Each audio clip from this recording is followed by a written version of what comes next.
subscribe to my channel.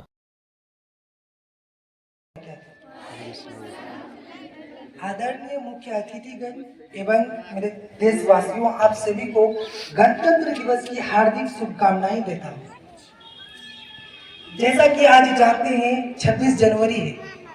इस 26 जनवरी के अवसर पर कुछ चंद बातें बताने का कष्ट करूंगा।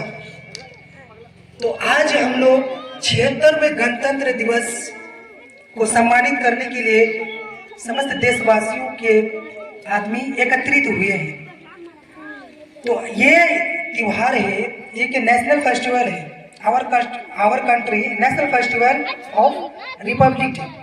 ये हमारे देश के जो है एक नेशनल त्योहार के तरह से सम्मानित किया जा रहा है। तो ये त्योहार को भारत देश के हर एक गलियां चौराहे में, हर एक कॉलेज, कुछ भी संस्था में इसको सम्मानित किया जा रहा है। हमारे देश में संविधान लागू होने से आज 76 वर्ष पूरा हो चुका है। तो आखिर हम लोग इस रिपब्लिक डे को क्यों मनाते हैं? What is Republic Day? Republic Day क्या है? Why do we celebrate Republic Day? आखिर हम लोग इसको सम्मानित क्यों करते हैं? कुछ वजह होना चाहिए, नहीं तो ऐसे ही तो कोई इसको सम्मानित नहीं करेंगे। तो चलिए इसके बारे में कुछ बातें जानते हैं।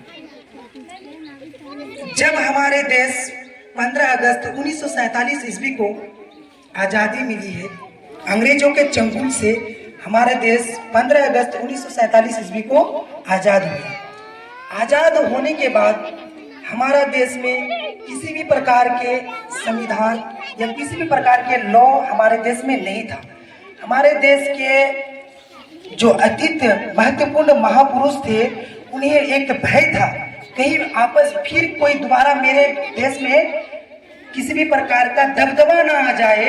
इससे हमारे महापुरुष सब एक डरे हुए थे।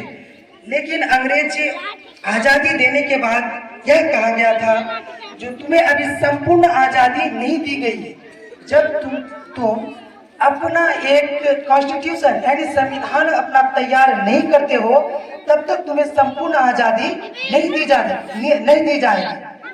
तब हमारे देश के राष्ट्रपति, प्रथम राष्ट्रपति डॉक्टर राजेंद्र प्रसाद और संविधान अध्यक्ष परिसमिति डॉक्टर भीमराव अंबेडकर ने एक बैठक किए हैं 6 दिसंबर 1946 ईस्वी।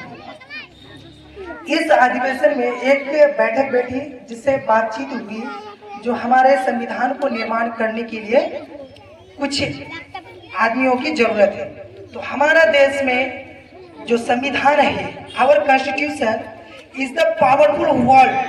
हमारे पूरे विश्व में सबसे महत्वपूर्ण, सबसे बड़ा लिखित संविधान माना जाए तो भारत का संविधान है। भारत का संविधान को तैयार करने में लगभग नहीं बोल सकते हैं, इसमें टाइम फिक्स किया हुआ है, 2 वर्ष 11 महीना 18 दिन लगे। यूं ही हमारे देश का संविधान दुनिया के सबसे बड़े संविधान में नहीं आते हैं। हमारे संविधान को तैयार करने में 2 वर्ष 11 महीना 18 दिन लगे। और हमारे संविधान एक लिखित संविधान है। सभी देश के संविधान को लगभग पढ़ करके सभी के अच्छी बातों को हमारे संविधान में लिखी गई है। क्योंकि हमारे देश एक लोकतंत्र है, यानी गणतंत्र। गण का मतलब होता है व्यक्ति और तंत्र का मतलब होता है सिस्टम। हमारे देश को चलाने के लिए कुछ सिस्टम की आवश्यकता होती है। अगर कुछ भी एक संस्था हो एक्सेट्रा, कुछ भी चलाने के लिए एक उसका रूल रेगुलेशन होना चाहिए, नहीं तो वह एक कोचिंग की ना हो, उसमें अगर कोई रूल रेगुलेशन ना हो वो चलाना असंभव हो। तो इतने बड़े जो देश है हमारे भारत देश, इसको भी चलाने के लिए कोई सिस्टम का जरूरत है। तब हमारे देश के महान पुरुष, जिसे संविधान का पिता भी कहा जाता है, डॉक्टर भीमराव अंबेडकर, जिन्हें हम लोग बाबा साहब के नाम से भी जानते हैं। तो हमारे देश का संविधान जो है इसी तहत कहा जाता है।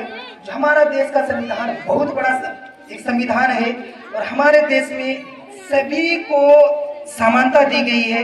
नहीं किसी के ऊंच नीच का किसी भी प्रकार का भेदभाव नहीं किया गया है। अगर ये भी हम लोग जानते हैं, जो कि डॉक्टर भीमराव अंबेडकर जो थे वो एक महान जाति से थे। वो ऐसे ही कोई ब्राह्मण जाति से नहीं थे, वो भी एक बहुत निचले जाति से बिलोंग करते थे। तो उन्होंने एक कसम खाई थी, जो हम जब तक पूरे देश को एक समान की दृष्टि में नहीं कर देते तब तक मुझे चैन की सांसें नहीं मिलती। जब हमारे देश आजाद हुए थे तब सबसे ज्यादा पढ़े लिखे माने जाते थे, तो हमारे देश का सबसे पढ़े लिखे इंसान माने जाते थे तो डॉक्टर भीमराव अंबेडकर को ही माना जाता था। तो इसी बात से मैं अपने बातों को खत्म करता हूँ। जय हिंद, जय भारत।